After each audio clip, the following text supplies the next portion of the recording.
नमस्कार प्यारे विद्यार्थियों, आप सभी 12th क्लास के छात्र छात्राएं ध्यान दें कि हमारा जो व्याकरण का पोर्शन है वो लगभग पूरा तो नहीं, एक दो पॉइंट है जो बहुत इंपॉर्टेंट पॉइंट है वो बच गया है, जिसमें पत्र लिखने का कार्य है, तो वो आपको बड़े प्यार से समझा जाएगा। अभी बात कर लेता हूँ मैं कि हमने पद्य पढ़ लिया है, लगभग 7 लेसन पढ़ लिए हैं, 9 टोटल उसमें, तो 2 शेष बचे हैं। और तो 9 में से 7 पढ़ लिए पद्य में, अच्छा है, उसको याद कर लेते हैं।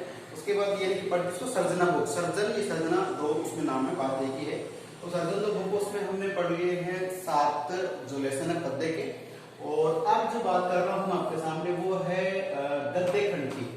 तो गद्य में देखिए करीब वो 5-7 लेसन हमारे 10वें से शुरू हो जाते हैं, ठीक है।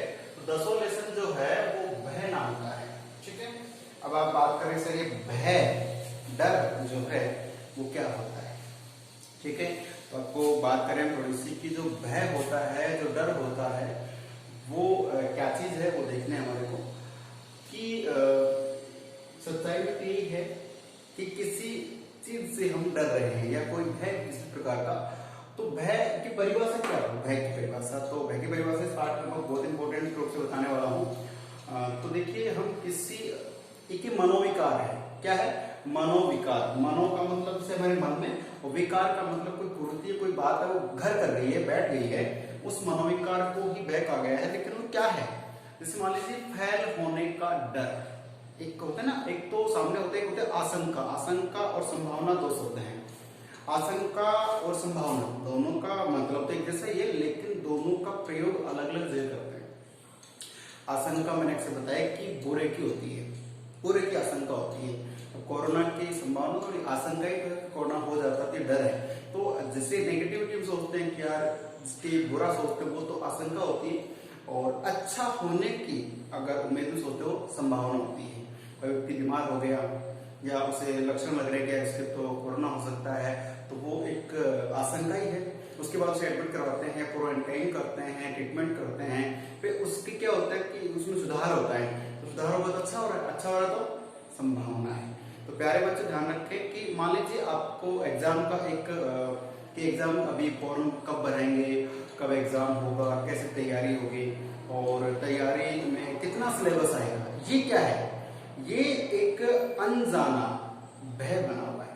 अर्थात जो अनिष्ट या बुरा होने वाला है हमारे साथ है, उसके बारे में पता नहीं रहता है, और उस पता नहीं रहने के कारण जो होते हैं उसी के चलते हमारे मन में एक मनोविकार या स्तंभ कारक हो जाता है, बैठ जाता है। उसी को हम, उस भावना को क्या कहते हैं? भय कहते हैं। अर्थात जो हमारे सामने नहीं है, बहुत दूर है, कुछ अनिष्ट हो सकता है, कुछ बुरा हो सकता है, उसका हमें एक भय बना हुआ है। अर्थात ऐसी आपदा जो घटित नहीं भी है लेकिन घटित होने के उसकी आशंका नजर आ रही है, तो उस आपदा के पहले से ही हमारे मन में एक विशिष्ट प्रकार की भावना जन्म ले लेती है। उस भावना को क्या कहते हैं? भय कहते हैं, डर कहते हैं।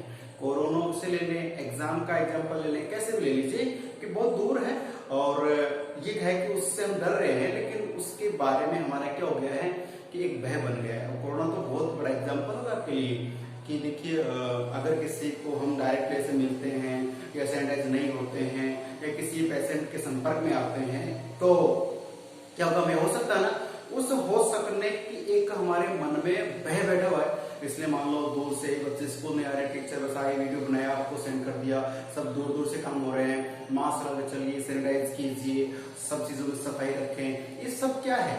ये हमारे मन में एक भय है। तो ऐसी आपदा मतलब जिसका कोई पूर्वानुमान नहीं होता कब घटित होगी, तो ऐसी आपदा जिसको लेकर के हमारे मन में कोई विकार उत्पन्न हो जाता है, और विकार यानी कि वही ये चीज डर है, तो उस डर को हम हमारे मन मस्तिष्क में फिक्स कर लेते हैं, हाँ ऐसा होगा। तो वो ही भावना क्या कहलाती है? भय कहलाती है। अब इस भय को आचार्य रामचंद्र शुक्ल, जो हिंदी साहित्य में कहूं या हिंदी में इतने बड़े एक ग्रंथकार हैं, विशेषज्ञ हैं, क्या मैं आपको बता दूं कि उत्तर प्रदेश में हिंदी साहित्य अकादमी बनी हुई है हमारी।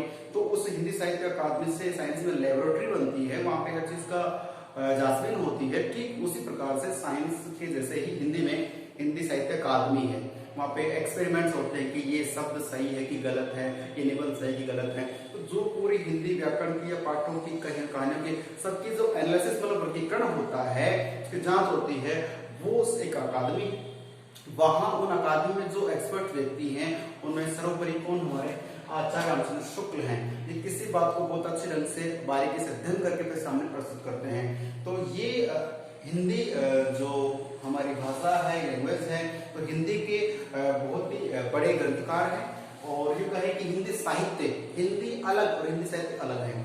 साहित्य का मतलब अपने हिस्ट्री वाले बच्चे जानते हैं कि हिंदी साहित्य क्या होता है कि जैसे मान लो इतिहास क्या होता है, हिंदी साहित्य ठीक है, लेकिन इतिहास क्या होता है, हिंदी साहित्य का इतिहास तो मतलब जो जितने भी कवि लेखक आज तक हुए हैं इस जग में, बात करें भारत की बात कर ले, ठीक है, तो भारत में जितने भी कवि हुए हैं उनका जन्म, उनकी मृत्यु, उनकी रचना, उनकी रचनाओं का वेरिफिकेशन, सारी बातों को एक किताब में लिखा जाता है, वो तो होता है हिंदी साहित्य। उसके बाद उसका इतिहास कब शुरू हुआ, कब किसने क्या माना, चार काल होता है, आदिकाल, भक्तिकाल, रीतिकाल जो बात करते हैं, तो इन चारों कालों में किस काल में कौन सा कवि उसने क्या किया, इसे कहते हैं हिंदी साहित्य का इतिहास। तो हिंदी साहित्य के इतिहास के बारे में बहुत से राइटर्स ने बहुत सा कुछ लिखा है, लेकिन उन सब में जो अग्रणी है वो आचार्य शुक्ल भी और अन्य भी हैं, लेकिन आज इनको पढ़ रहे हैं तो ध्यान रखना। एक पाठ है 10वां जिसका नाम है भय, और भय को लिखने वाले आचार्य रामचंद्र शुक्ल। और आपको जानते हैं तो कि 4 नंबर का प्रश्न आता है, उसमें आधे प्रश्न में होता है कवि का नाम, आपको लिख दिया कि हरिवंश राय बच्चन अथवा आचार्य रामचंद्र शुक्ल के कृतित्व व्यक्तित्व का वर्णन कीजिए। कृतित्व और व्यक्तित्व, तो ध्यान रखो, यहाँ तो मैंने सम्मिलित रूप से आपको समझाया है। इसमें ऊपर तो क्या आएगा, सबसे पहले व्यक्तित्व है। व्यक्तित्व का मतलब लेखक का जन्म कब हुआ, कहाँ हुआ है, और उसके जन्म में क्या क्या, जैसे मान लो जन्म के बाद क्या क्या समस्याओं से गुजरे हैं, कैसी कैसी उन्हें पढ़ाई लिखाई की है, कोई जॉब पकड़ी, नौकरी लगी नहीं लगे, छोड़ी नहीं छोड़ी। तो उसके बाद है कि जैसे नौकरी लगे, छोड़ दिया, पढ़ाई लिखाई, उनकी व्यक्तिगत जो जानकारी उसे कहते हैं व्यक्तित्व है। तो 2 नंबर का दिया आता है। उसके बाद उसके नीचे हम लिखते हैं कि उसने क्या क्या लिखा, उसकी रचनाएं कौन कौन सी हैं, किस भाषा में लिखी, किस शैली में लिखी, वो क्या होता है, कृतित्व है। तो प्यारे बच्चों, 2 नंबर का तो व्यक्तित्व और 2 नंबर का कृतित्व है। एक तरफ कवि होगा, हरिवंश राय बच्चन आ गया, दूसरा अथवा में दे दिया, रामचंद्र शुक्ल दे दिया। अब फैसला आपके ऊपर, आपको जो बखूबी याद है वो आप कर सकते हैं। तो कुछ बच्चे क्या करते हैं, कवियों को पूरा पढ़ लेते हैं, बाकी लेखक छोड़ो भी तो कवि करना है, कुछ बच्चे लेखक का पढ़ लेते हैं। फैसला आपके ऊपर है, दोनों बराबर सी मैटर आती है। तो ये जो मैं पढ़ाने जा रहा हूँ ये आपके 4 नंबर का प्रश्न है कि बाय द वे, और ये फिक्स है कि आप पढ़वाए कोई से जा सकता है, जिससे सारे पढ़ने पड़ते हैं, ठीक है। तो जिसमें पाठ पढ़ा तो मैं चाहता हूँ कि ये जो बात है आचार्य शुक्ल के बारे में है, इस बात से आप वाकिफ हो जाए, पूरा जान लें, पूरा समझ लें। तो आज हमारा टॉपिक है भय, और भय की मैंने शॉर्ट परिभाषा बता दी है कि जो आपदा जो दूर है हमसे वो दूर है, लेकिन उसके घटित होने की हमें आशंका, हमें डर है और हमारे मन में बैठ जाता है, उसी का नाम है भय, ठीक है। और इस भय को डिस्क्राइब करने के लिए जो ये निबंध पाठ जो है, इस पूरे निबंध में आचार्य शुक्ल ने अपनी भूमिका बताई, कैसे भय होता है, कैसे इसको दूर किया जा सकता है। चलिए अब अच्छा, इसमें आपको बताता हूँ कि पेपर में क्या आता है, एक गद्यांश आता है। तो इस पाठ का मान गद्यांश आ गया, अब उस पाठ का आपको प्रसंग लिखना होता है, फिर उसकी व्याख्या करनी होती है, उसका विशेष लिखना। जैसे पद्य की व्याख्या कर रहे थे ना, ऐसे गद्य की भी होती है। तो पूरा पाठ आपको पढ़ना पड़ेगा। तो यहाँ मैं आपको पाठ के जैसे पॉइंट बनाऊंगा, वह क्या है, वह की परिभाषा क्या है, उस पॉइंट का आपको समझा तो दूंगा, लेकिन आपको बुक अवेलेबल होनी चाहिए। उस बुक को आप रीड करें, पढ़ें, कोई वर्ड्स डिफिकल्ट हो तो पूछें, तब जाके हमारा ऑनलाइन में गद्य पाठ पढ़ सकते हैं। क्योंकि पद्य में मैंने दोहा लिखा, ट्रांसलेशन कर दिया, समझा दिया। अब गद्य में तो कहानी होती है, तो उसके लिए क्या करना आपको कि मैं यहाँ उसके प्रत्येक बिंदु को डिस्क्राइब करूंगा और आपको रीडिंग करनी है घर पे, ओके। तब हमारा कॉन्सेप्ट बैठ पाएगा, तब हम पढ़ पाएंगे। तो प्यारे बच्चों, मैं आपको बता दूं कि भय आचार्य शुक्ल का है, इसको याद रखना है। अब लेके चलता हूं आपको मैं लेखक परिचय में। तो लेखक परिचय देखिए कि आचार्य रामचंद्र शुक्ल जो है, इनका जन्म उत्तर प्रदेश में हुआ। उत्तर प्रदेश आप जानते हैं ऐसा एक स्टेट है जिसकी जनसंख्या भारत में सबसे ज्यादा है, और ज्यादा जनसंख्या है तो जाहिर सी बात है सारे काम वही ज्यादा होंगे। आपको बता दो जितने भी लेखक हैं, कवि हैं, सारे उत्तर प्रदेश, बिहार, मध्य प्रदेश इनकी तरफ से ही है। राजस्थान के तो बहुत अपने कम है, ठीक है। तो उत्तर प्रदेश राज्य ने बहुत से लेखक कवि दिए हैं। और आपको बता दो लोकसभा में जो सर्वाधिक सीटें होती हैं, वो भी लोकसभा की सीटें जो है वो भी कहां से आती हैं, वो भी उत्तर प्रदेश की ज्यादा है। और बात करो राज्यसभा सदस्य सीटें, वो भी उत्तर प्रदेश की ज्यादा 31 के समथिंग है, ये बात का ध्यान रखना। और लोकसभा की जो सीटें वो भी उसकी ज्यादा है। अब बात कर लेते हैं, लोकसभा की 81 की समथिंग है और राज्यसभा की 31 की समथिंग है, ध्यान रखना, कंफर्म कर लीजिएगा। तो नेता किसने दी? उत्तर प्रदेश ने। अच्छा, अभिनेता की बात कर ले, जितने भी हीरोज हैं लगभग वो भी वहां से, गोविंदा की बात करें बिहार से हैं, शत्रुघ्न सिन्हा की बात कर लें या अमिताभ बच्चन की बात कर लें, ठीक है। अभी कुछ दिनों पहले आपने देखा सुशांत सिंह राजपूत, उनका भी संबंध बिहार, यूपी बिहार से ही है। मनोज तिवारी, जो अक्सर मतलब बहुत से हीरोज है, हीरोइन है, तो उत्तर प्रदेश को हम बखूबी जान चुके हैं, ठीक है। चलिए, जनसंख्या में भी नंबर 1 चल रहा है, इस बात का ध्यान रखें। चलिए, वहाँ के सीएम कौन है, वहाँ के क्लाइमेट, सब उसके बारे में जानकारी रखिएगा। चलिए, तो उत्तर प्रदेश में इनका जन्म हुआ कहाँ? बस्ती। अब बस्ती का नाम आता है कि बस्ती, तो बस्ती वो वाली बस्ती नहीं, कच्ची बस्ती, पक्की बस्ती, ये बस्ती वो बस्ती नहीं, बस्ती उत्तर प्रदेश के जिले का नाम है, ठीक है, ध्यान रखना।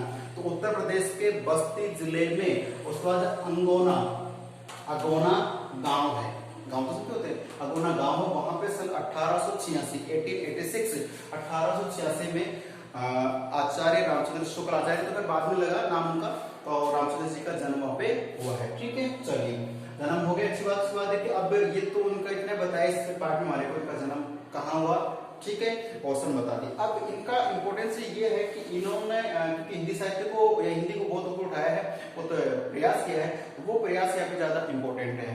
तो देखिए हिंदी साहित्य के बारे में कि इन्हें हिंदी का सर्वोत्कृष्ट सबसे अच्छा सर्वोत्कृष्ट गद्यकार मतलब ये मान लीजिए जो निबंध होता है, उपन्यास होता है, कहानी होती है, यात्रा वृत्तांत होता है, रेखाचित्र, सबको सब गद्य में लिखे जाते हैं, उनको एनालिसिस करते हैं, वर्गीकृत देखते, उसको छानबीन करते, कहाँ गलती है, तो उसको देख के गद्यकार स्पेशलिस्ट है माना जाता है। इनकी हिंदी साहित्य के इतिहास में, मैंने कहा था हिंदी साहित्य का इतिहास एक बुक का नाम है, उस बुक को अलग अलग कवियों ने अपने ढंग से लिखा है, हिंदी साहित्य का इतिहास। प्रश्न आता है कई बड़ी एग्जाम से RSI में कि हिंदी साहित्य इतिहास किसने लिखा, ठीक है, तो इन्होंने लिखा है, किसी और ने लिखा है, तो वो फिर राइट आंसर कौन सा मानते हैं उसका एक मैटर है, क्योंकि हिंदी साहित्य के इतिहास की जो बुक है उसके कुछ विशेष टिप्स हैं। तो हिंदी साहित्य के इतिहास में महत्वपूर्ण भूमिका रही है, साहित्य के इतिहास सब लोग लिखते हैं, तो इसकी भूमिका विशिष्ट रही है। इन्हें समर्थ आलोचक, समर्थ का मतलब जो उस काम को बखूबी कर सके, समर्थ आलोचक वो मैंने कल के वीडियो में आपको बताया है, क्या कहते हैं उसको, क्रिटिसिज्म, एक शब्द है क्रिटिसिज्म। तो क्रिटिसिज्म का मतलब होता है आलोचना करना, आलोचक होता है, तो इंग्लिश में क्रिटिक्स बोलते हैं ना, आलोचक जो होते हैं, तो ये आलोचक है। अब आलोचक ऐसा नहीं कि किसी की बुराइयां करने के लिए बनता, नहीं, आलोचक बुराई करने के लिए बनता है। जैसे मान लो किसी लेखक कवि ने क्या किया है, कोई रचना रची है, उस रचना को फिर वकालत भेजते हैं, जैसे फिल्में सेंसर बोर्ड में जाती हैं, ऐसे ही तो वो जो चीज है उसको ये ठीक से पढ़ते हैं, समझते हुए देखते हैं कि इससे समाज में क्या इफेक्ट पड़ेगा, क्या गलत क्या सही, पूरा उसका मुआयना करते हैं। उसके बाद अगर उसमें कोई कमी है तो उसको दूर करने का प्रयास करते हैं, और सही है तो फिर उसको ठीक है आप इसे अखबार में छपा देते हैं, उसके बाद किताबें छपती हैं, ठीक है। तो क्या करते हैं, आलोचक है, उस बात को सही गलत बताना। फिर बात करें विचारक, विचारक का मतलब होता है किसी भी मसौदे पर, किसी बिंदु पर, किसी भी एजेंडे पर क्या करते हैं, ये विचार प्रस्तुत करते हैं कि ये बात कितनी सही कितनी गलत है। और विचारक क्या है कि दूरदृष्टा होता है ये, ठीक है, फिलोसफर होते हैं, मतलब आगे क्या होने वाला, क्या घटना घटने वाली है, उसको पहले से ही सोच के उसका निराकरण करने का प्रयास करते हैं। और आजकल तो खैर ये मल्टीमीडिया टाइम चल रहा है, टेक्निकल सिस्टम चल रहा है, लेकिन आपको बता दूं कि हमारे जो पूर्वज रहे हैं, जो जैसे राष्ट्रपिता ले लें या और स्वतंत्र सेनानी ले लें, उन्होंने, या बात करूं मैं बाबा अम्बेडकर साहब की, तो उन्होंने तो देखो कितने साल पहले ही आज तक का क्या आगे तक का एक सिस्टम सोच लिया था कि ऐसा संविधान बनेंगे, इस उम्र में आपको पढ़ाई करनी, इस उम्र तक आपको नौकरी का है, इस टाइम तक आपको शादी का है, और इसका ये कानून, पूरी बातें पहले से ही वो जानते थे। और तब जाके उन्होंने कॉन्स्टिट्यूशन संविधान का निर्माण किया और कुछ रूल्स बनाए हैं, ठीक है। या फिर वेदों की, तो वेदों सब कुछ डिपेंडेंट, सब कुछ वेदों पे डिपेंडेंट है। तो सोचो वो थे दूरदृष्टा, आज तक के समय को उन्होंने सोच के बना दे कि ऐसा ऐसा ऐसा होने वाला है, ठीक है। तो ये होते हैं विचारक।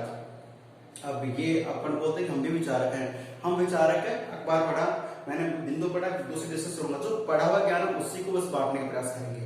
आत्मिक या जो स्वैच्छिक ज्ञान हमारा वो बहुत कम होता है, और वो क्यों कम हो रहा है, क्योंकि हम शॉर्ट एंड स्वीट चाहते हैं, किताबें नहीं पढ़ते, किताबों में बहुत कुछ चीजें हैं, उन्हें पढ़ेंगे आपका ज्ञान बढ़ेगा, फिर आप डिस्कस कीजिए, आपको बहुत इंटरेस्ट आएगा। खैर छोड़िए, आप कैसे कैसी बातें लग गया, विचार पढ़ने का वो नहीं है अपने को।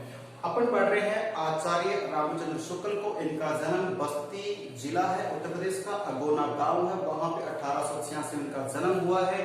और जन्म के बाद की बात करें तो इनका जो लेखन शैली का क्षेत्र है उसमें बता दूं मैं आपको, हिंदी के सर्वोत्कृष्ट गद्यकार है, और ये जो हिंदी साहित्य के इतिहास में इनकी महत्वपूर्ण भूमिका है, और एक अच्छे आलोचक है और एक अच्छे विचारक है। इतनी बड़ी रामायण आपको 2 मिनट में याद करनी है, ठीक है।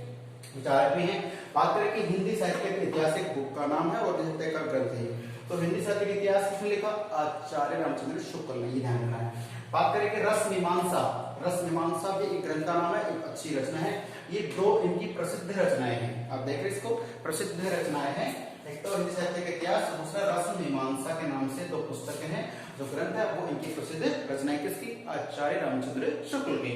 बात करें चिंतामणि, चिंतामणि जो ग्रंथ लिखा वो एज ए निबंध है, चिंतामणि के एक निबंध है। ये 2 भागों में है, भाग 1 और भाग 2। जिसे बोलते हैं ना, जैसे भाई बोलते हैं दबंग फर्स्ट, दबंग 2 ना, रेस 1 2, इस तरह से, वो तो याद रहता है आप लोगों को। तो बात वो करें कि चिंतामणि भाग 1 और भाग 2, तो ये इनका एक निबंध है, बहुत अच्छा, इनका प्रसिद्ध निबंध है, ध्यान रखना। कई बार बुक में प्रश्न आ जाता है कि आचार्य शुक्ल ये बता गए चिंतामणि क्या है, निबंध, कहानी, उपन्यास, या फिर महापुरुष जिसे बोलते हैं, यात्रा वृत्तांत है, जीवनी है, तो ऐसे। तो चिंतामणि क्या है? एक निबंध है। और इन्होंने हिंदी शब्द सागर, एक रचना का नाम है हिंदी शब्द सागर, ब्रह्मर गीत सार, ब्रह्मर गीत तो उनका स्वदासी का मैटर है, लेकिन ब्रह्मर गीत सार, एक तो ये होगा, एक क्या हो गया हिंदी शब्द सागर। ये 2 है। उसके बाद जायसी ग्रंथावली, ये जायसी आपको बता थोड़ा सा, मलिक मोहम्मद जायसी एक व्यक्ति का नाम है, ठीक है। वो बहुत अच्छे लेखक कवि हुए हैं, मलिक मोहम्मद जायसी, जिन्होंने पद्मावत लिखी है। पद्मावत मूवी की बात नहीं कर रहा मैं, पद्मावत एक रचना है जिसके लेखक कवि कौन है? मलिक मोहम्मद जायसी। तो जायसी ने जब पद्मावत लिखी तो बहुत ज्यादा पॉपुलर हो गई, सब लोगों ने इसे पढ़ा। तो मलिक मोहम्मद जायसी पद्मावत, पद्मावत के कवि हो गए, लेकिन जो जायसी है ना वो बहुत पॉपुलर हो गए। तो उनके बारे में एक रचना लिखी, उसका नाम आ गया जायसी ग्रंथावली। जायसी के बारे में पढ़कर लिख दिया किसने? आचार्य रामचंद्र शुक्ल ने, ठीक है। बात करें तुलसी साहित्य, अब तुलसीदास ने बहुत कुछ लिखा है, रामकृष्ण संवाद लिखा है, और रामायण के बारे में बहुत कुछ लिखा है। तो तुलसीदास ने किया तो तुलसीदास फेमस हो गए, तब उनको लेकर एक रचना जिसका नाम तुलसी साहित्य। तो प्यारे बच्चों, रटना नहीं है, ब्रह्म गीत सार है, हिंदी शब्द सागर है, जायसी ग्रंथावली है, तुलसी का साहित्य है। ये सारी जो ग्रंथ है इन्होंने क्या किया है? आदि सभी ग्रंथों का संपादन किया, लिखने का काम किया है। थोड़ा आगे बढ़ते हैं कि इनके निबंध जो चिंतामणि ये कुछ और है, वो सारे निबंध है ना, वो कहां छपते थे? कि इनके निबंध है वो सरस्वती और आनंद कादम्बिनी। सरस्वती एक पत्रिका का नाम है, आनंद कादम्बिनी ये भी एक पत्रिका का नाम है। इन पत्रिकाओं में इनके सभी निबंध लिखते थे, उसमें छपते थे। तो प्रश्न आ सकता है कि आचार्य शुक्ल के जो निबंध थे वो कौन सी पत्रिका में छपते थे? आपका उत्तर होना चाहिए सरस्वती और आनंद कादम्बिनी आदि पत्रिकाओं में निबंध छपते रहे हैं। अगली बात है चिंतामणि जो निबंध है ये इतना पॉपुलर हुआ, इतना अच्छा लगा लोगों को कि इस रचना के श्रेय के लिए जो एक संस्था है साहित्य अकादमी की बात करें, उस संस्था के द्वारा बता दो चिंतामणि भाग 1 जो पहले वाला था वो बहुत अच्छा था, उस पर इन्हें मंगला प्रसाद, और आप बता दो जो लेखक कवि होते हैं जैसे मान लीजिए मथुरा दास माथुर अवार्ड है या ऑस्कर अवार्ड है, तो कोई पता होता है कि कौन सा अवार्ड किसमें देते हैं? अब ऑस्कर अमाउंट किसी कवि या लेखक को ऑस्कर दे सकते हैं क्या? नहीं। तो आपको ये नॉलेज होना चाहिए आने वाले टाइम में कि ऑस्कर अवार्ड किसको दिया जाता है, किस क्षेत्र में देते हैं, मथुरा दास माथुर अवार्ड किसको देते हैं, द्रोणाचार्य अवार्ड किसको देते हैं। आप टीवी देखते हैं, अखबार पढ़ते, आज दिन आते रहता है कि खिलाड़ियों कौन सा देते हैं, ठीक है। इस तरह से तो ये मंगला प्रसाद पारितोषिक ये लेखक महोदयों को दिया जाता है, एक्सपर्ट्स को दिया जाता है। तो मंगला प्रसाद पारितोषिक जो सम्मान है ये किनको मिला है? ये मिला है आचार्य शुक्ल को। किस रचना पे? ये मिला चिंतामणि भाग 1 पर। चलिए, इन्होंने प्रश्नवाचक, विचारात्मक, भावात्मक, हास्य व्यंग्यात्मक आदि शैलियों में क्या किया है? भाई रचना रची है। तो आप ध्यान रखना, जब हम इसका विशेष लिखेंगे, मान लो मैं वह पाठ पढ़ाऊंगा, वह पाठ का कोई भी 4 लाइन पेपर में आ गई और आपको लिखना है कि इसका सप्रसंग व्याख्या करो, तो प्रश्न तो आप लिखते हैं कि प्रस्तुत गद्यांश हमारी पाठ्य पुस्तक सर्जना के भय शीर्षक पाठ से उद्धृत है, जो आचार्य रामचंद्र शुक्ल द्वारा संकलित है या लिखा गया है। ठीक है, प्रश्न होगा, सिंपल सी बात है। उसके बाद नीचे आप लिखेंगे व्याख्या। व्याख्या में आप लिखोगे कि भय जो शीर्षक पाठ है, उस भय में से इस पाठ के विशेष बिंदुओं को इसका वर्णन किया गया है। जो भय लिखा गया है ना इस पाठ में, उसी को डबल करके लिखना होता है। ठीक है, चलिए, तो वो तो गया, प्रश्न हो गया, व्याख्या हो गई, लेकिन इसे क्या हो गया, विशेष आता है। विशेष में क्या लिखा जाता है कि जो लेखक है उसकी शैली कैसी, तो लिख देंगे प्रश्नवाचक, विचारात्मक और भावात्मक की शैली, हास्य व्यंग्यात्मक शैली भी है। अब उस गद्यांश में कौन सी है वो देखना पड़ता है। तो प्रश्नवाचक का मतलब क्या होता है, कुछ व्यक्ति, जैसे आप कुछ भी करिए उसको प्रत्येक बात को यस कर, ओके ठीक है। कुछ व्यक्ति हर वक्त क्यों, कैसे, ऐसे, तो प्रश्न लगाते हैं, वो पूरी बात का एनालिसिस करते हैं, तो वो इसमें की प्रश्नवाचक शैली है। पहले विचारात्मक, हर बात को बहुत लंबा बनाते थे और विचार कुछ करते कि हाँ ऐसा हुआ होगा, वेरीफाई करते थे। एक भावात्मक, भावात्मक मतलब कि कहानी को या उस माहौल को जोड़ के उसकी भावनाओं को मानते हैं, भावात्मक हो गया। एक हास्य व्यंग्यात्मक, तो हास्य व्यंग्य आप समझते हैं, बहुत सी कहानी ऐसे होते हैं इसमें हास्य होता है, व्यंग्य होता है, हास्य के माध्यम से व्यंग्य। हम जैसे मान लीजिए आपके सामने कोई आपका ही परिवार सदस्य बन के आया और आपको बोलता है कैसा लग रहा है, अब आप उस पर व्यंग्य करेंगे, लेकिन है ना, आप व्यंग्य कैसे करेंगे, हास्य के माध्यम से। ठीक, वो आपका तरीका होता है कैसे भी उसके आप कमेंट करते हैं, अक्सर आपकी ज्यादा करते हैं, तो हास्य व्यंग्य, किसी पे व्यंग्य करना, वो भी हंसी के माध्यम से।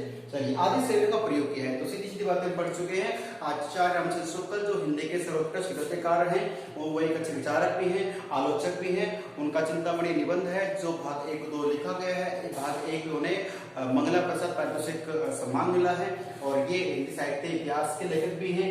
ये सारी बातें आपके सामने है, आप इसे देख भी सकते हैं और सुन भी सकते हैं, मैंने आपको बता दिया है। वो बात कर लेते हैं भय की, तो भय जो शीर्षक पाठ है, इसको पढ़ने जा रहे हैं सबसे पहले।